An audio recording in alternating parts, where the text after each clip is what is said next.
Jake Morrison remembered the exact moment his life changed forever. It was a Tuesday night in Cheyenne, Wyoming, and the crowd was roaring louder than he'd ever heard. The bull's name was Thunder, and for 7.5 seconds, Jake thought he had him beat. Then Thunder made a move that sent Jake flying through the air like a rag doll. The sound his knee made when it hit the arena floor wasn't something Jake would ever forget. It was a wet, crunching sound that cut through all that noise from the crowd. In that instant, everything he'd worked for his whole life was over. His rodeo career, his dreams, his future. All of it ended with that terrible sound.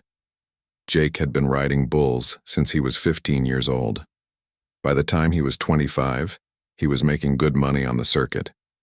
Real good money. He had a nice ranch outside Clearwater County, a wife who loved him, and a truck that was paid off. Life was exactly what he'd always wanted it to be. But hospitals don't care about your dreams when they hand you the bill. Legal. Surgery to rebuild his knee cost more than Jake made in 2 good years on the circuit. Even with insurance, the bills kept coming. Physical therapy, follow-up surgeries, medications, it all added up faster than Jake could count. His wife Linda tried to stick with him through the worst of it. She really did. But watching someone you love go from being a champion to barely being able to walk changes things. Jake spent months on the couch popping pain pills and feeling sorry for himself. He stopped talking to Linda, stopped trying to do anything around the ranch. The man she married was gone, replaced by someone bitter and angry at the world. The divorce papers came on a Thursday morning in March. Jake signed them without even reading through everything. What was the point? Linda deserved better than what he'd become. She deserved someone who could still dream about the future instead of just hurting over the past. Selling the ranch hurt worse than the divorce. That land had been in Jake's family for 3 generations. His grandfather had built the main house with his own hands back in 1952. Jake's father had added the barn and the corrals where Jake first learned to ride. Every fence post had a memory attached to it, but the medical bills wouldn't wait for Jake to get sentimental. The ranch sold fast to a developer who wanted to build vacation homes for rich folks from California. Jake took what money was left, after paying off the debts, and moved into a small apartment in town. At least that's what he told people. The truth was there wasn't much money left at all. The apartment lasted 6 months. Jake's knee never healed right, which meant he couldn't do the kind of work he was used to. Construction jobs were out. Ranch work was impossible. He tried working at the hardware store, but standing on his feet all day made his legs swell up like a balloon. The store owner was understanding at first, but a business can't keep paying someone who has to sit down every 20 minutes. Without steady work, Jake couldn't make rent. He moved into a cheaper place on the wrong side of town, then an even cheaper place that didn't have heat. Finally, he was sleeping in his truck behind the old grain elevator, trying to stay warm with blankets that smelled like motor oil and regret. Millbrook wasn't much of a town. Maybe 800 people on a good day, and most of those were getting older every year. The young folks left for bigger cities as soon as they graduated high school. What stayed behind was a collection of tired buildings, empty lots, and people who remembered when things used to be better. The grain elevator had been shut down since the early 2000s when the big farming companies moved their operations elsewhere. It sat there like a giant concrete finger pointing at the sky, reminding everyone how the town used to matter. Jake parked his truck behind it because nobody bothered to check back there. The police chief, Tom Bradley, knew Jake was sleeping rough but didn't have the heart to move him along. Where would he go anyway? Winter hit early that year. By November, the temperature was dropping below freezing most nights. Jake's truck had a heater, but running it all night would kill his battery. He learned to layer every piece of clothing he owned and curl up tight in the cab, listening to the wind howl across the empty prairie. The night his truck died was the coldest night of the year. The temperature gauge had been creeping up all week, but Jake couldn't afford to fix whatever was wrong. He just kept adding water to the radiator and hoping for the best. Hope only gets you so far when your engine seizes up at 2 a.m. with the wind chill hitting 30 below. Jake sat in that dead truck for an hour, trying to figure out what to do next. He could walk to the shelter in the county seat, but that was 15 miles away and he'd probably freeze before he made it halfway. He could try to break into one of the empty buildings downtown, but that would just get him arrested. Or he could do something desperate. That's when he remembered the old train car. Everyone in Millbrook knew about the abandoned railway car sitting on the spur line behind the grain elevator. It had been there so long that most folks forgot it was even real. Kids used to dare each other to touch it on Halloween, but nobody ever thought about it as anything more than a piece of junk from the old days. The car was a freight container from the Great Northern Railway, probably from the 1960s or 70s, 40 feet long and 8 feet wide, made of steel thick enough to stop a bullet. Someone had padlocked it years ago, but the lock was so rusted that Jake was able to break it off with a rock. Inside, the car was empty except for some old hay and a family of mice who weren't happy about the intrusion. The steel walls were covered in rust and graffiti from decades of bored teenagers. It smelled like metal and time, and things that were better left forgotten. But it was shelter, and shelter was exactly what Jake needed. That first night in the train car was the longest night of Jake's life. Every sound the wind made against the metal walls seemed loud enough to wake the dead. The cold came up through the floor and down from the ceiling until Jake felt like he was sleeping inside a refrigerator. He wrapped himself in every blanket he owned and tried not to think about how far he'd fallen. Word travels fast in a small town, especially bad news. By the time Jake woke up that first morning, half of Millbrook knew about the broken-down cowboy living in the old train car. Some people felt sorry for him. Others thought he was just another drunk who'd lost everything to bad choices. Most didn't know what to think. Mrs. Chen, who ran the only diner in town, brought Jake a thermos of coffee and a bag of day-old donuts that second morning. She didn't say much, just handed him the food and told him to bring the thermos back when he was done. It was the first kindness anyone had shown Jake in months, and it nearly brought him to tears. The mayor, Robert Walsh, came by on the third day with Tom Bradley in tow. They stood outside the train car looking uncomfortable while Jake limped out to meet them. Walsh was the kind of politician who smiled when he talked but never meant it. He explained that while he sympathized with Jake's situation, the town couldn't have people living in abandoned railway cars. It set a bad precedent. Tom Bradley looked embarrassed to be there. He'd known Jake back when Jake was somebody important in the county. They'd gone to high school together, played on the same football team. Now Tom had to stand there in his uniform and pretend like Jake was just another vagrant causing problems for decent people. But winter has a way of changing people's priorities. After a week of temperatures that could kill a healthy man in an hour, most folks in Millbrook stopped worrying about precedents and started worrying about whether Jake would survive until spring. Mrs. Chen kept bringing coffee. Ed Rodriguez from the hardware store dropped off a kerosene heater that was supposedly broken, but worked just fine. Even Walsh stopped mentioning the train car in his weekly city council meetings. Jake spent those first weeks just trying to survive each day. He learned that steel conducts cold better than almost anything else, which meant sitting directly on the floor of the train car was like sitting on a block of ice. He figured out how to arrange his blankets and clothes to create layers of insulation. He discovered that the hay left behind by whoever used the car last was actually good for keeping warm, if you could stand the smell. The hardest part wasn't the cold or the hunger or even the loneliness. The hardest part was the time. Jake had nothing but time to think about everything he'd lost and everything he'd done wrong. In the rodeo, you learn to focus on the next 8 seconds because that's all that matters. But living in that train car, Jake had 8 seconds that stretched into 8 hours, 8 days, 8 weeks of nothing but his own thoughts for company. Some nights Jake wondered if it would be easier to just walk out into the cold and not come back. The thought scared him more than anything else about his situation. He'd never been the kind of man who gave up, but he'd never been this low before either. Rock bottom, it turned out, was a lot deeper than Jake had ever imagined.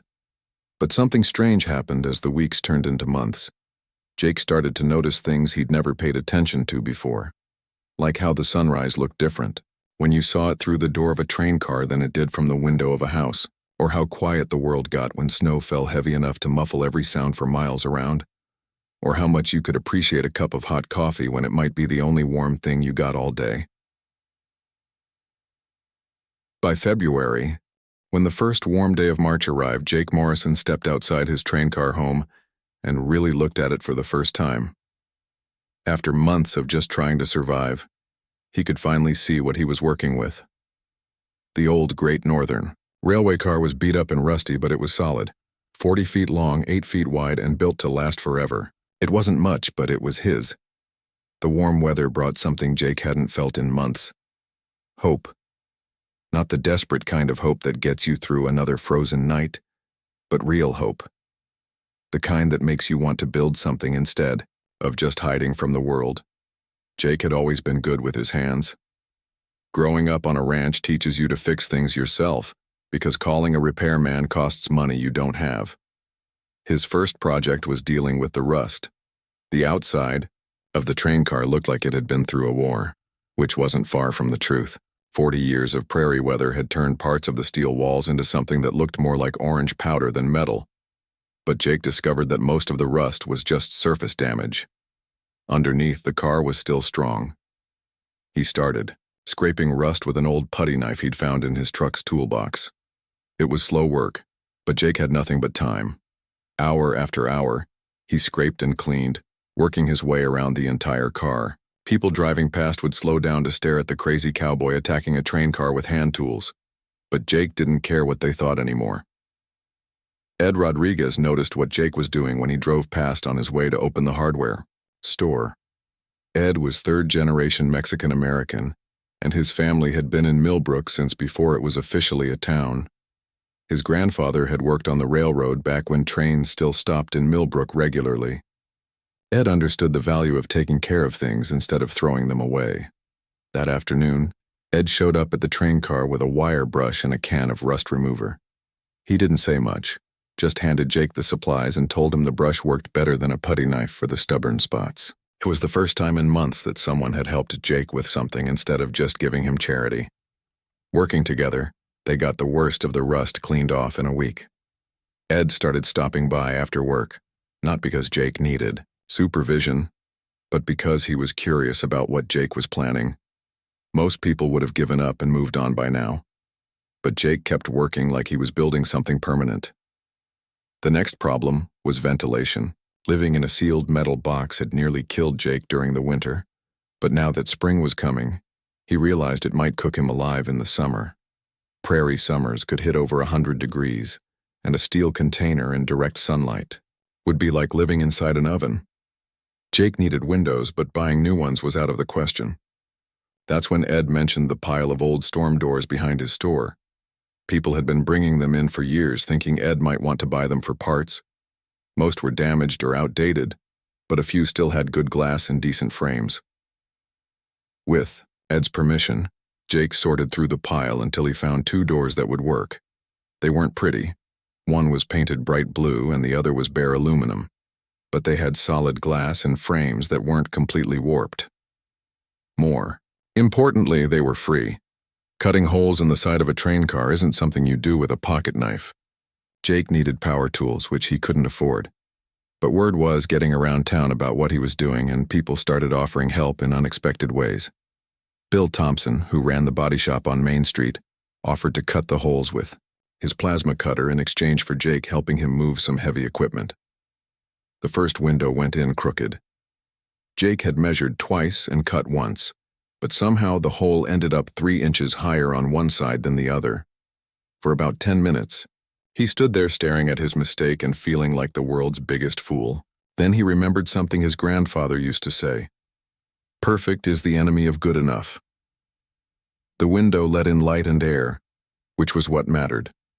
The second window went in much better. Jake was learning that working with steel was different from working with wood.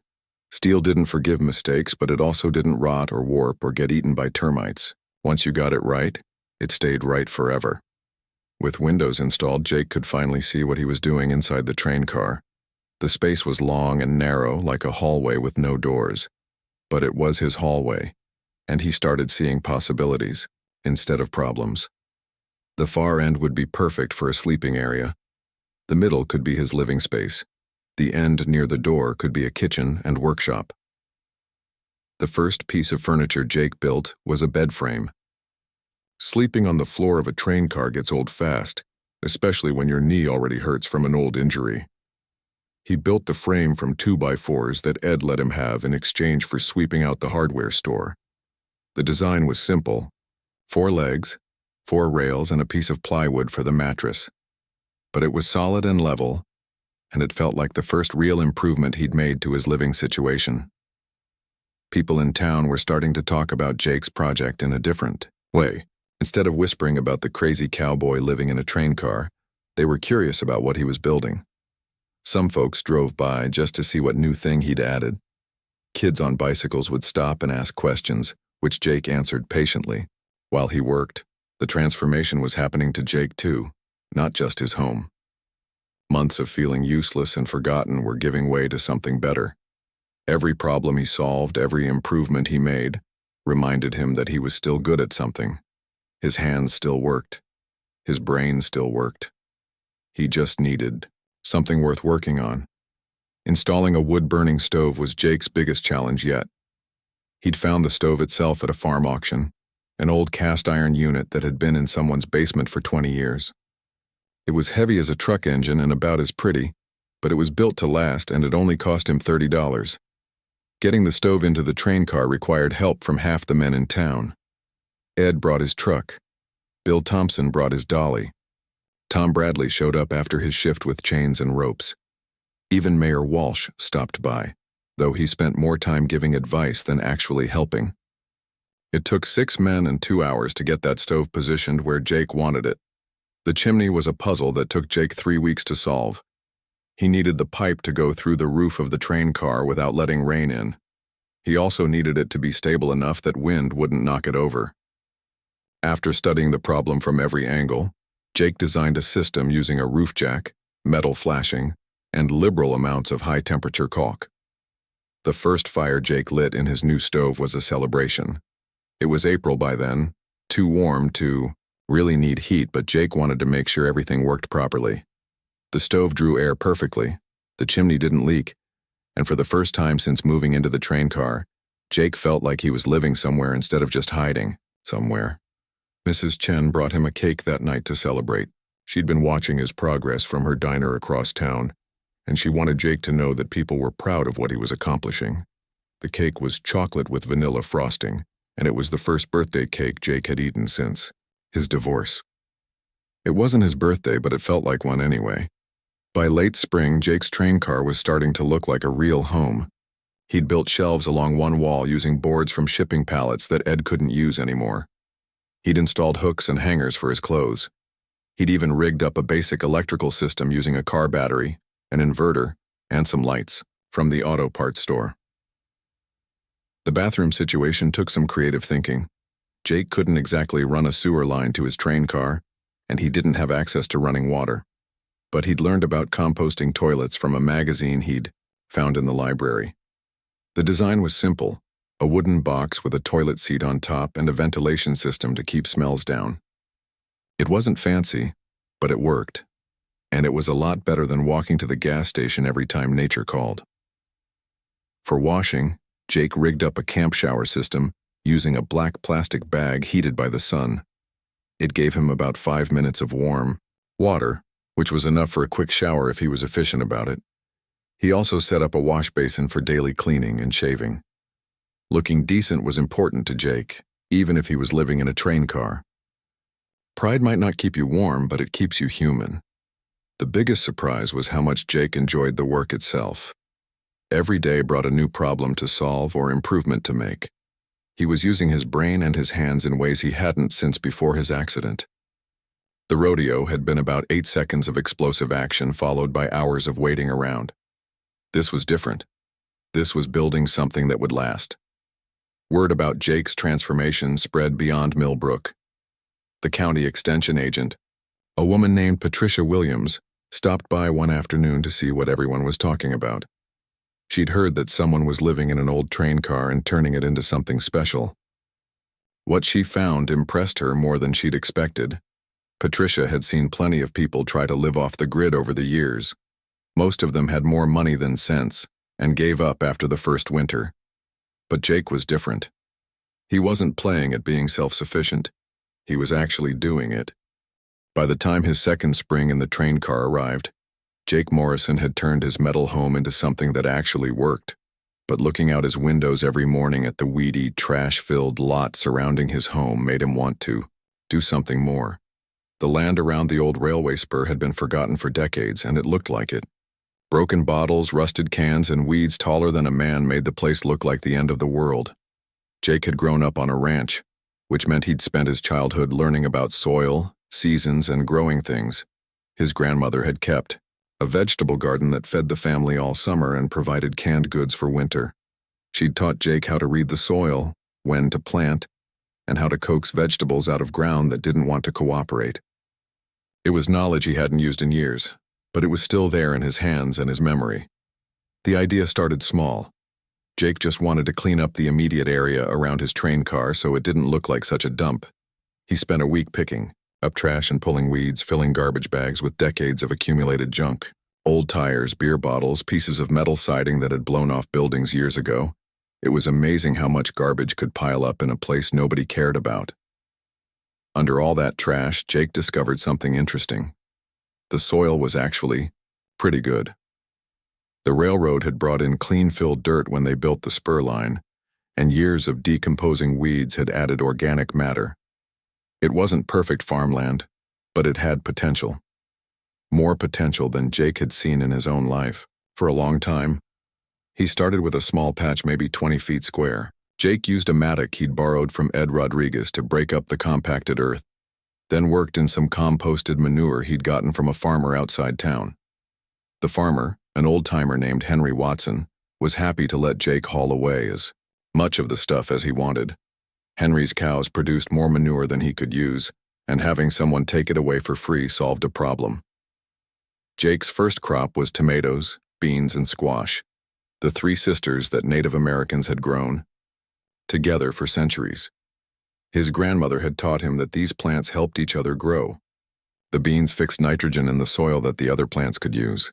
The squash spread out to keep weeds down and hold moisture in the ground. The tomatoes just grew tall and produced food that tasted like summer. Planting that first garden felt like an act of faith. Jake was making a bet that he'd still be living in the train car when harvest time came. He was betting that his life had stabilized enough to plan 3 months ahead. For a man who'd spent the last year just trying to survive, each day thinking about the future was a big step. The seeds sprouted faster than Jake expected. Within 2 weeks, he had rows of green shoots poking up through the black dirt. Every morning, he'd walk out with his cup of coffee and check on his plants like a new father checking on a sleeping baby. Were they bigger than yesterday? Did they need water? Were there any bugs causing problems? Word spread quickly in Millbrook that the cowboy in the train car was growing vegetables. People drove by slowly to get a look at what he was doing. Some folks were skeptical. The land around the railroad spur hadn't been farmed in anybody's memory. Others were curious to see if Jake could actually grow anything in soil that hadn't been tended for decades. Mrs. Chen was one of Jake's biggest supporters from the beginning. She'd been running her diner for 15 years, and she knew good vegetables when she saw them. Most of what she served came from the big distributor in the county seat, shipped in from farms hundreds of miles away. Fresh local produce would be a real treat for her customers. Jake's garden thrived in ways that surprised everyone, including Jake himself. The tomatoes grew thick stalks and set fruit early. The beans climbed their poles eagerly, producing more pods than Jake remembered seeing in his grandmother's garden. The squash spread out in every direction, creating a green carpet that seemed to get bigger every day. The secret, Jake realized, was the compost. He'd been composting his kitchen scraps all winter in a simple bin made from old pallets. Vegetable, peels, coffee grounds, eggshells, everything that would rot went into the pile along with fallen leaves and grass clippings from around town. By spring, it had turned into rich black soil that smelled like the earth after a good rain.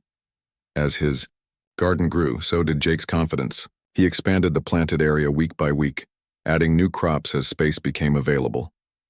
Lettuce and spinach went in early for spring eating. Peppers and corn followed when the weather warmed up. By midsummer, Jake was tending nearly half an acre of vegetables, all growing on land that had been considered worthless. The first harvest was a revelation. Jake picked tomatoes that were bigger, redder, and more flavorful than anything he'd eaten in years. They tasted like the tomatoes from his childhood, when vegetables had flavor instead of just color and texture. He sliced one up for his lunch and sat on the steps of his train car, eating it with salt and pepper while juice ran down his chin. There was too much food for one person. Jake's small garden was producing enough vegetables to feed a family, and he was just one man with a simple appetite. He started by sharing with the people who'd helped him during his worst times. Mrs. Chen got the first basket of tomatoes. Eddie Rodriguez got fresh peppers and beans. Tom Bradley got sweet corn and lettuce for his family. The response was immediate and enthusiastic. Everyone wanted to know where Jake had learned to grow vegetables like this. The tomatoes were the talk of the diner. Mrs. Chen's customers started asking if she had any more of those amazing fresh vegetables. People who'd never paid attention to Jake before were suddenly interested in what he was doing. Jake began leaving baskets of surplus vegetables on doorsteps around town, especially for elderly people who had trouble getting fresh food. He'd fill up paper bags with whatever was ready to pick and drive around in his old truck, dropping off produce like a reverse Halloween. People started looking forward to finding Jake's vegetables on their porches. The garden became Jake's classroom as well as his food source. He spent hours each day working among the plants, learning their needs and habits. Some vegetables liked to be watered every day. Others preferred to dry out between waterings. Some needed constant attention, while others grew better if you left them alone. Jake discovered that growing food was about much more than just planting seeds and waiting for harvest. It was about understanding the rhythm of the seasons, the needs of the soil, and the balance between different plants and insects. His garden became a complex ecosystem where everything depended on everything else. The beneficial insects arrived without invitation. Bees found Jake's squash blossoms and started visiting every morning. Ladybugs moved in to eat the aphids that tried to attack his tomatoes. Praying mantises took up residence among the pepper plants, hunting for anything that might damage the crop. Jake learned to identify the good bugs from the bad ones and to create habitat that would encourage the helpful insects to stay. By late summer, Jake's garden was producing more food than anyone thought possible from that forgotten piece of land. His tomatoes were legendary throughout the county. His peppers were perfect for salsa and hot sauce. His squash and beans fed half the elderly people in Millbrook. What had started as a small project to clean up around his train car had become something that was feeding the community. The success attracted attention from beyond Millbrook. Patricia Williams, the county extension agent, brought colleagues from the state university to see what Jake was accomplishing. They took soil samples, measured plant growth, and asked detailed questions about his methods. The professors were impressed by how Jake had improved soil that had been compacted and neglected for decades. Jake's composting system became a particular point of interest. He'd developed a 3-bin system that kept decomposition happening year-round. Fresh materials went into the first bin, partially decomposed materials moved to the second bin, and finished compost came out of the third bin. It was simple but effective, turning kitchen scraps and yard waste into black gold for the garden. Children started hanging around Jake's garden after school, fascinated by the abundance of food growing in their forgotten corner of town. Jake enjoyed teaching them about plants and soil. He showed them how to identify different insects, how to tell when vegetables were ripe, and how to save seeds for next year's planting. Some of the kids had never seen vegetables growing before. They thought food just came from the grocery store. The parents were initially nervous about their children spending time with the man who lived in a train car. But as they got to know Jake and saw how patient and knowledgeable he was with their kids, attitudes changed. Jake became an informal teacher, sharing knowledge that most people in town had forgotten or never learned. Mrs. Chen started featuring Jake's vegetables on a special menu at her diner. Garden Fresh from the train car became a popular section that featured whatever Jake brought in that week. Customers would call ahead to find out what vegetables were available. Some people drove from neighboring towns just to taste tomatoes that actually tasted like tomatoes. The financial impact was small but meaningful for Jake. Mrs. Chen paid fair prices for everything she bought, and other restaurants in the county started asking if Jake could supply them too. Jake's third spring in the train car brought visitors he hadn't expected. Patricia Williams, the county extension agent, arrived one morning with a truck full of professors from the state university. Word had spread through agricultural circles about the man who was growing incredible vegetables on abandoned railroad land. What Jake thought was just good gardening had caught the attention of people who study soil and plants for a living. Dr. Michael Rodriguez, the soil science professor, couldn't believe what he was seeing. The land around Jake's train car had been compacted by heavy machinery decades ago when the railroad spur was built. According to everything Dr. Rodriguez knew about soil science, it should have taken years of careful management to restore that ground to productive farmland. But here was Jake, growing vegetables that would make any farmer proud. The secret, Dr. Rodriguez discovered, was in Jake's composting method. Most people who tried composting made basic mistakes that prevented proper decomposition. They didn't balance green materials with brown materials. They didn't turn their piles often enough. They didn't maintain proper moisture levels. But Jake, working from knowledge passed down from his grandmother and refined through trial and error, had created a system that produced superior compost. Dr. Rodriguez asked if he could take samples of Jake's compost back to the university for analysis. What they found amazed the entire agricultural department. The nutrient levels were off the charts. The beneficial microorganism count was higher than in most commercial fertilizers. The pH balance was perfect for growing vegetables. Jake had unknowingly created a product that could revolutionize small-scale farming. The professors wanted to document Jake's methods and share them with other farmers. They asked if they could bring students to study his garden as an example of sustainable agriculture. Jake was honored by the attention, but he was also nervous.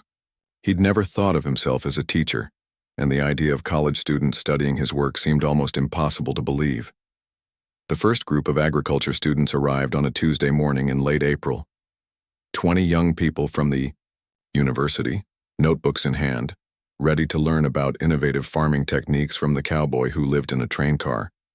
Jake had spent the previous evening worrying about what he'd say to them. These kids probably knew more about farming science than he'd ever learned. But when the students started asking questions, Jake realized he had plenty to teach them.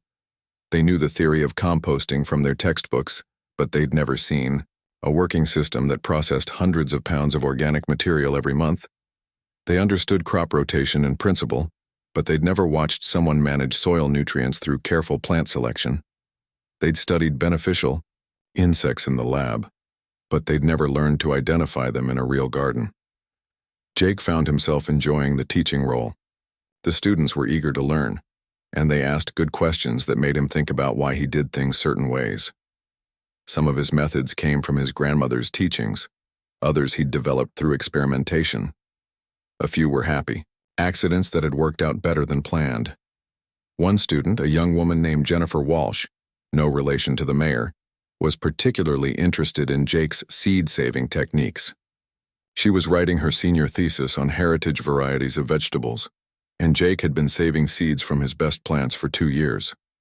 Some of his tomatoes were developing characteristics that were uniquely adapted to the local soil and climate conditions. Jennifer spent hours with Jake, learning how to properly collect, dry, and store seeds. She documented his techniques with photos and detailed notes. Her enthusiasm reminded Jake of his own excitement when he'd first started growing vegetables. There was something magical about saving seeds from this year's crop to plant next year's garden. It connected you to the future in a way that few other activities did. The university connection brought Jake opportunities he'd never imagined. Dr. Rodriguez invited him to speak at a sustainable agriculture conference in the state capital. The idea of Jake Morrison, high school dropout and former rodeo rider, addressing a room full of professors and researchers seemed ridiculous. But Dr. Rodriguez insisted that Jake's practical knowledge was exactly what academic agriculture needed to hear. The conference was intimidating at first. Jake felt out of place among people with advanced degrees and technical vocabularies. But when he started talking about soil health and plant nutrition, the audience leaned forward in their chairs. They'd heard plenty of lectures about theory, but few speakers could explain what healthy soil actually looked like, smelled like, and felt like in your hands. Jake's presentation was simple and direct. He talked about reading the signs that plants give you when they're stressed or thriving. He explained how to build soil that would support crops for decades instead of just one season. He demonstrated how to create habitat for beneficial insects and birds that would help control pests naturally. The response was overwhelming. Professors wanted to visit Jake's garden. Graduate students asked about internship opportunities. Agricultural extension agents from other counties wondered if Jake could help them establish similar programs. Jake left the conference with business cards from dozens of people who wanted to learn from him. Back in Millbrook, Jake's growing reputation was changing how people saw him. He was no longer the broken-down cowboy who lived in a train car. He was becoming the man who could grow anything, the one who understood how to work with the land instead of fighting against it. Local farmers started stopping by to ask his advice about soil problems and pest management. The children's education program grew naturally from Jake's love of teaching and the kids' curiosity about where food really comes from. It started when 8-year-old Tommy Bradley, the police chief's son, asked Jake why his tomatoes were so much bigger than the ones his grandmother grew. Jake spent an afternoon showing Tommy how to test soil pH, identify beneficial insects, and recognize the signs of healthy plant growth. Word spread among the elementary school kids that Jake's garden was the coolest place in town. Children started showing up after school and on weekends, eager to learn about plants and soil and growing things. Their parents were initially cautious, but they quickly realized that Jake was a natural teacher who genuinely cared about passing on his knowledge. Jake formalized the children's program by creating a small demonstration garden specifically for teaching. He divided it into sections that showed different growing methods, composting techniques, and plant varieties. Each section had simple signs explaining what was happening and why. Kids could see the difference between soil that had been treated with compost and soil that hadn't been improved. The hands-on learning was what made Jake's teaching special. Children got their hands dirty planting seeds, building compost piles, and harvesting vegetables. They learned to identify the difference between beneficial insects and pests. They discovered that earthworms were a gardener's best friend. They found out that plants could tell you what they needed if you knew how to listen. Parents started noticing changes in their children's eating habits. Kids who had refused to touch vegetables suddenly wanted to try everything Jake grew. There's something about harvesting your own food that makes it taste better. Children who helped plant and tend the crops developed a connection to fresh vegetables that no amount of parental nagging could have created. Mrs. Chen expanded her partnership with Jake by featuring a kids' garden special on her menu every Friday. The dish used vegetables that had been planted, tended, and harvested by local children under Jake's guidance. It became a point of pride for families when their child's work appeared on the diner's menu. The program taught kids that they could create something valuable that other people would enjoy. The educational impact extended beyond gardening. Jake's informal classes covered basic science concepts like plant biology, soil chemistry, and ecosystem relationships. Children learned about the water cycle by observing how moisture moved through their garden. They studied weather patterns by tracking how different conditions affected plant growth. They explored nutrition by comparing homegrown vegetables to store-bought produce. Jake developed a simple curriculum that followed the growing season. Spring lessons focused on soil preparation and seed starting.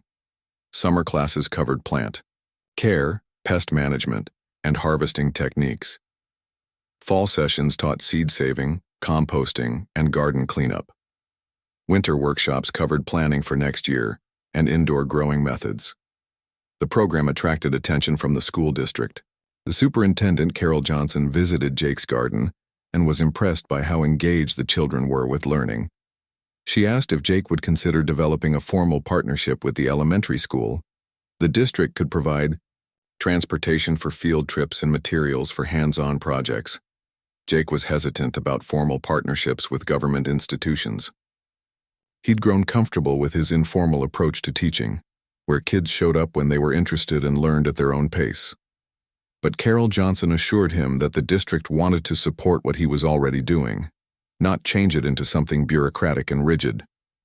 By the summer of 2022, Jake Morrison's train car had become the most famous address in Millbrook, even though it didn't officially have an address. What had started as a desperate man's last resort had transformed into something nobody could have predicted. The rusted railway car that people used to point at as an eyesore was now the centerpiece of what the mayor proudly called Millbrook's Agricultural Innovation District. The train car itself looked nothing like the abandoned hulk Jake had broken into 4 years earlier. Multiple coats of forest green paint covered the rust, and climbing vines covered most of the exterior walls. Solar panels on the roof powered, LED lights and a small refrigerator. A wooden deck extended from the main door, complete with chairs and planters full of herbs. It looked like something from a magazine about sustainable living. But the real transformation was in the land surrounding the train car. What had once been 2 acres of weeds and garbage was now a productive farm that fed hundreds of people and taught thousands more. Jake's garden had expanded every year, incorporating new techniques and crops as his knowledge grew. The soil that experts had written off as worthless was now some of the most productive farmland in the county. The annual Sustainable Living Festival had grown from a small local event to something that attracted visitors from across the region. The first festival in 2021 had been Mayor Walsh's idea, a way to showcase what Millbrook was becoming. Jake had been reluctant to participate at first, uncomfortable with being the center of attention. But the mayor convinced him that sharing his knowledge was part of his responsibility to the community. That first festival drew maybe 200 people, mostly from neighboring towns. Visitors toured Jake's garden, attended workshops on composting and organic growing, and bought fresh produce from local vendors. It was modest but successful enough that the mayor wanted to expand it the following year. The 2022 festival was a different story entirely. Word had spread through agricultural networks, environmental groups, and educational institutions. Online articles about Jake's work had been shared thousands of times on social media. A YouTube video of Jake explaining his composting system had gone viral, reaching over 1 million views. People were coming to Millbrook from hundreds of miles away. The festival now covered the entire downtown area, with vendors, workshops, and demonstrations throughout the community.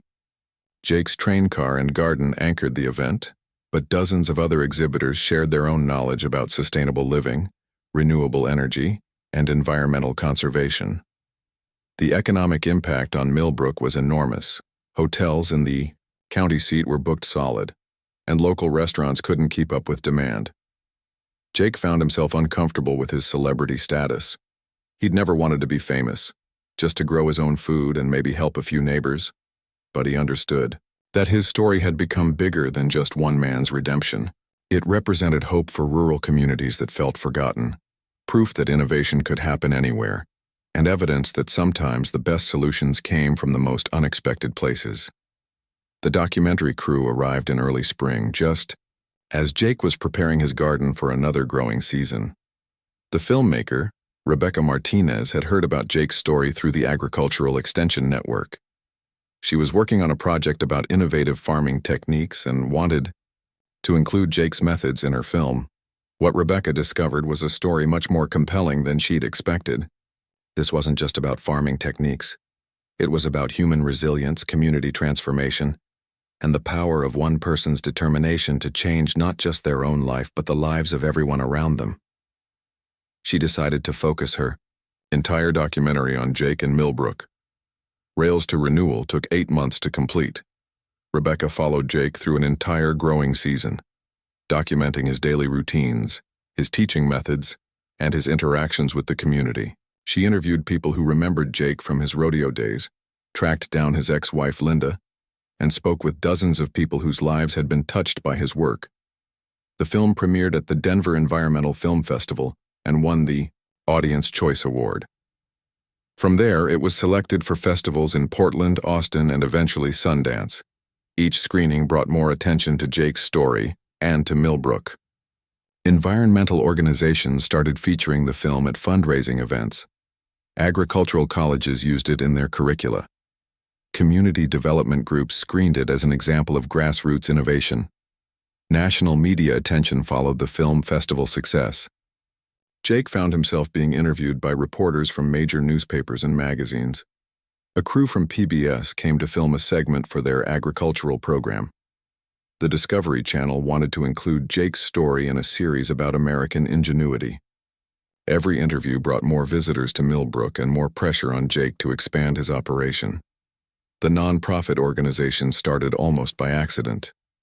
People kept asking Jake how they could support his work or replicate it in their own communities. Donations began arriving in the mail, small amounts from individuals who'd been inspired by his story, larger grants from foundations interested in sustainable agriculture and rural development. Jake didn't know what to do with the money at first. Patricia Williams, the county extension agent who'd been supporting Jake from the beginning, suggested that he formalize his educational work by creating a nonprofit organization.